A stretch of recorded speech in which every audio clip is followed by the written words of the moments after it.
Hello नमस्कार साथियों, education channel पर आप सभी का हार्दिक स्वागत एवं अभिनंदन है। आज हम कक्षा 8 के विज्ञान विषय का फर्स्ट चैप्टर लेके आए हैं, जिसको आज हम विस्तार से पढ़ेंगे। जिसमें से हमने तीन क्लास से पहले कर ली थी। आज हम क्लास 4 लेके आए हैं, जिसको आज हम विस्तार से पढ़ेंगे। क्लास को शुरू करने से पहले एक बार क्लास को ज़्यादा से ज़्यादा शेयर व चैनल को सब्सक्राइब करें। चलते हैं क्लास की ओर। क्लास को शुरू करने से पहले एक बार मोटिवेशन पढ़ लेते हैं। एक छात्र की सबसे महत्वपूर्ण गुण यह है कि वह हमेशा अपने अध्यापक से सवाल पूछे। एक छात्र की सबसे महत्वपूर्ण गुण यह है कि वह हमेशा अपने अध्यापक से सवाल पूछे। बिल्कुल राइट बात है कि छात्र होता है ना, छात्र का महत्वपूर्ण गुण ये होना चाहिए कि वो हमेशा अपने अध्यापक से सवाल पूछे। ऐसा नहीं कि सिर्फ बैठे रहो, बस हमेशा जो नहीं आ रहे वो आपको अध्यापक से पूछो। क्लास की ओर चलते हैं। आज हम पढ़ने वाले हैं कल्टीवेटर पढ़ने वाले हैं।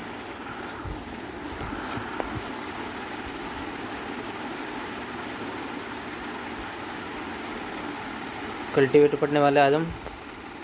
देखो, आज हम क्या है कि फ़ोटो के साथ पढ़ने वाले हैं, ताकि अब जैसे यहाँ मान लो कल्टीवेटर लिख तो लिया, ठीक, कल्टीवेटर होता कैसे, ठीक है, तो विद फ़ोटो के साथ पढ़ने वाले हैं आज हम। देखते हैं। आजकल जुताई ट्रैक्टर से चलने वाले कल्टीवेटर से की जाती हैं। कल्टीवेटर के इस्तेमाल से श्रम और समय की बचत होती है। बिल्कुल राइट बात है। आजकल कल्टीवेटर से होती है जुताई। इससे क्या होता है, समय की बचत होती है एक तो, ठीक है, एक श्रम की। तो पहले कैसे होती थी, तो पहले आपको इस प्रकार होती थी कि इसमें क्या होता था, समय ज़्यादा लगता था इसमें। तो क्या हुआ, अब वर्तमान में इससे हो रही है। तो कल्टीवेटर जुताई का आधुनिक औजार है। जुताई का मैं इस तरह से लिख लेता हूँ कि कल्टीवेटर होता है ना, ये जुताई का आधुनिक औजार है। का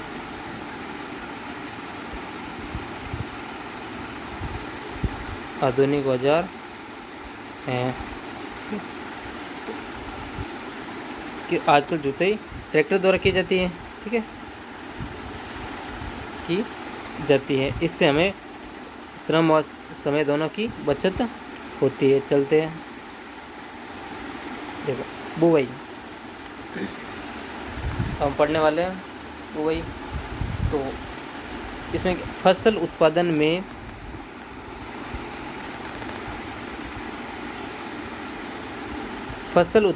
बुवाई सबसे महत्वपूर्ण हिस्सा है। बुवाई से पहले अच्छी गुणवत्ता वाले बीजों का चयन किया जाता है। किसान ऐसे बीजों का इस्तेमाल करना पसंद करते हैं जो अधिक उपज देते हैं। कि बुवाई करने से पहले किसान क्या करता है कि जो बीज होते हैं ना, उसकी क्वालिटी पहले देखता है कि किस बीज से ज़्यादा उपज होगी, किस से नहीं होगी, ये पहले किसान ध्यान रखता है। तो बुआई से पहले अच्छी गुणवत्ता वाले बीजों का चयन किया जाता है। किसान ऐसे बीजों का चयन करते हैं जो अधिक उपज देते हैं। ये देखो, बुआई और विद फोटो के साथ मैं लेके आया हूँ।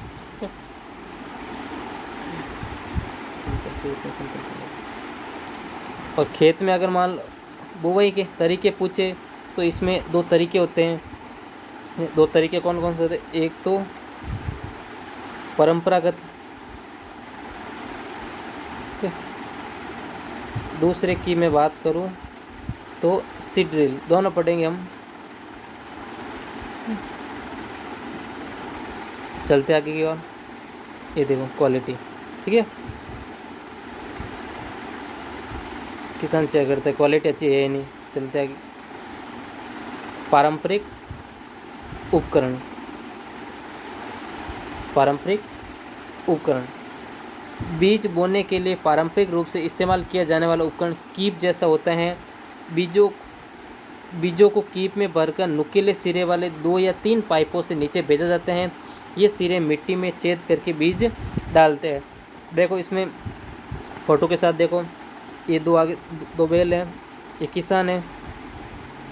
अब जो पारंपरिक उपकरण की बात कर रहे हैं ना, ये इस उपकरण की बात कर रहा है। तो देखो इसको क्या लिखा है, बीज बोने के लिए पारंपरिक इस्तेमाल किया जाने वाला उपकरण कीप जैसा होता है। ये देखो ऊपर कीप जैसा है।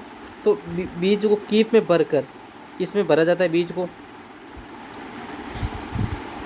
इसमें भरा जाता है, बीज को नुकीले सिरे वाले 2 या 3 पाइपों से नीचे भेजा जाता है। ये पाइप देखो आप, ये देखो, ये दिख रहा है ना वाइट, ये देखो, ये वाले मैं निशान कर ली, ये देखो, यहाँ बीज डाले जाते हैं। अब ये जो पाइप है ना, इससे नीचे आता है, ठीक है, बीज। तो नीचे ये सिरे मिट्टी में छेद करके बीज, ये देखो पहले नुकीले हैं ना, पहले ये नुकीले हैं, ठीक है। नुकीले के बाद क्या है कि ये पाइप है। उसके बाद पहले इस जो मैंने ब्लू किया ना, उसे छेद किया जाता है। जैसे ये छेद हो गया, छेद किया, फिर ये जो नली है ना, जो पाइप है ना, इस पाइप की मदद से इसमें बीज डाला जाता है, ठीक है। तो ये हो गए पारंपरिक उपकरण।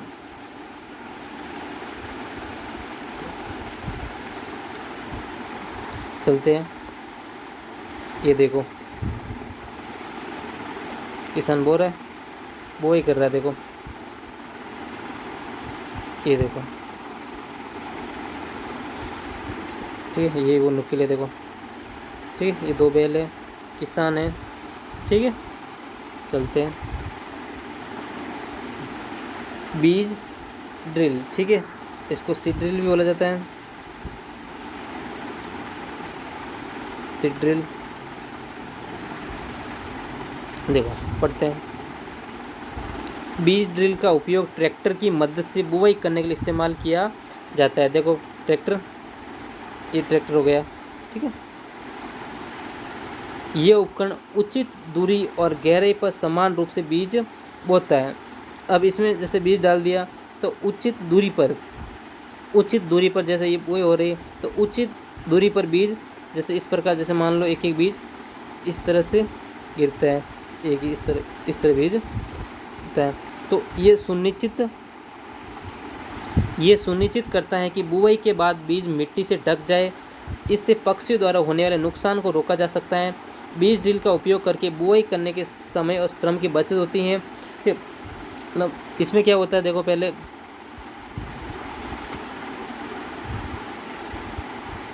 क्या बोल रहा है कि ये उपकरण उचित दूरी पर गहराई पर समान रूप से बीज बोता है। ये हो गई समान दूरी।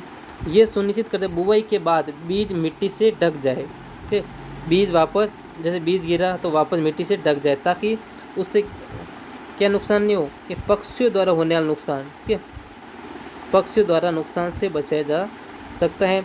बीज ड्रिल का उपयोग करके बुआई करने से समय और श्रम की बचत होती है। उचित पोषक तत्व, पर्याप्त धूप और पानी सुनिश्चित करने के लिए पौधों की भीड़ भाड़ से बचने की दूरी बनाए रखना महत्वपूर्ण है। चलते आगे, ये देखो, अब इसमें आप देखो एक बार तर से देखो, ये ट्रैक्टर हो गया। अब जो सीड ड्रिल लेना, अब देखो ये है ना, इसमें डाला जाता है बीज डाला। अब ये जो आपको वाइट कलर की जो ये पाइप, ये देख रहे हैं ना पाइप, ठीक है, नली या फिर पाइप हो गया। तो इसमें क्या, बीज धीरे धीरे नीचे गिरता है। तो ये नुकीले छेद हो गए, इस तरफ देखो, ये आगे ये नुकीले छेद हो गए सब, ठीक, नुकीले छेद के पीछे ये पाइपलाइन है, ये देखो, ठीक है। आगे समझ में, चलते हैं। अब आज के लिए इतना ही। अगर आपको क्लास अच्छी लगी हो तो ज़्यादा से ज़्यादा शेयर व चैनल को सब्सक्राइब जरूर करें। कल हम पढ़ेंगे खाद और उर्वरक मिलाना। खाद क्या है, उर्वरक क्या है, इसके बारे में अगर मैं खाद के बारे में थोड़ा अगर पढ़े तो ये एक प्राकृतिक पदार्थ है, ठीक है, क्लियर। ये एक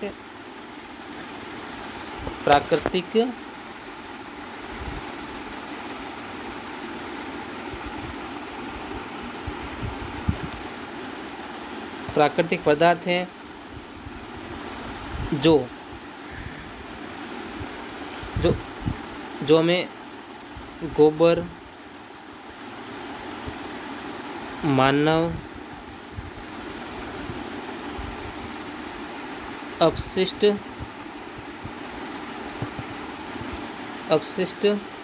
और पौधों के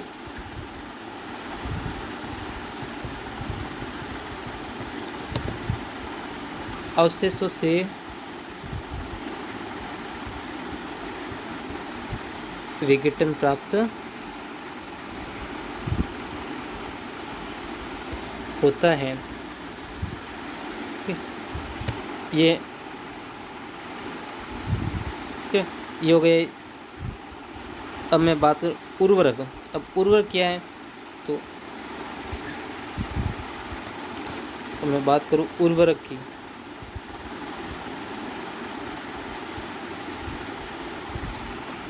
मैं बात करूँ इसमें तो ये एक रासायनिक पदार्थ है।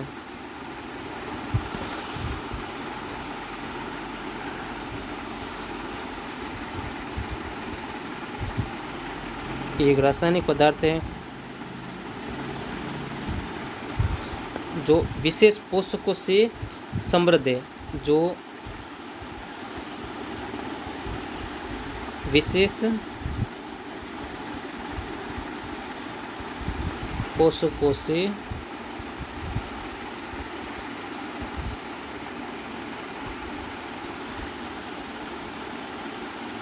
ठीक। अब इनका उत्पादन की मैं बात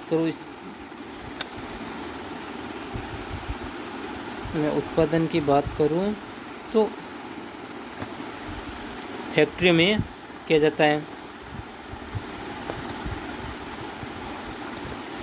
जाता है। अब उर्वरक के प्रकार की मैं बात करूं तो जैसे यूरिया हो गया। दूसरे की मैं बात करूं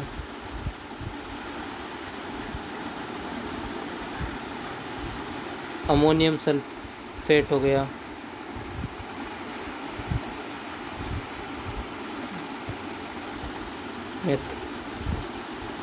तीसरा बता सुपर फास्फेट हो गया।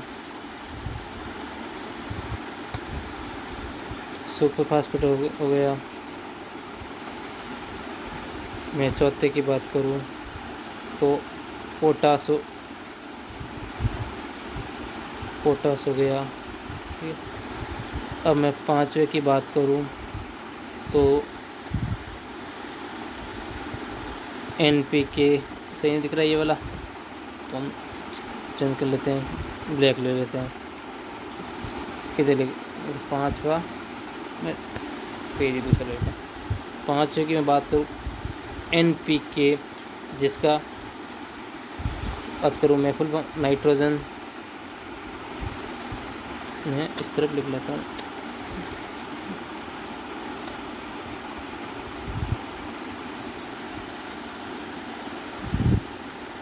N मतलब नाइट्रोजन हो गया। P मतलब फास्फोरस हो गया।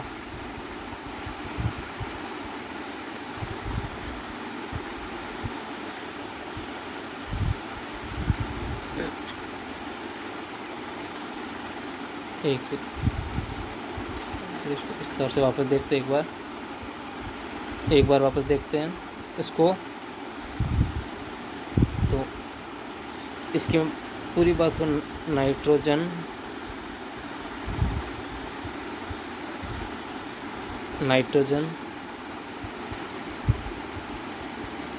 फास्फोरस और पोटेशियम। कल हम इनके बारे में विस्तार से पढ़ेंगे। जो खाद और उर्वरक है उसके बारे में हम विस्तार से पढ़ेंगे। आज के लिए इतना ही। क्लास को ज़्यादा से शेयर व चैनल को सब्सक्राइब ज़रूर करें। धन्यवाद। कल मिलते हैं वापस।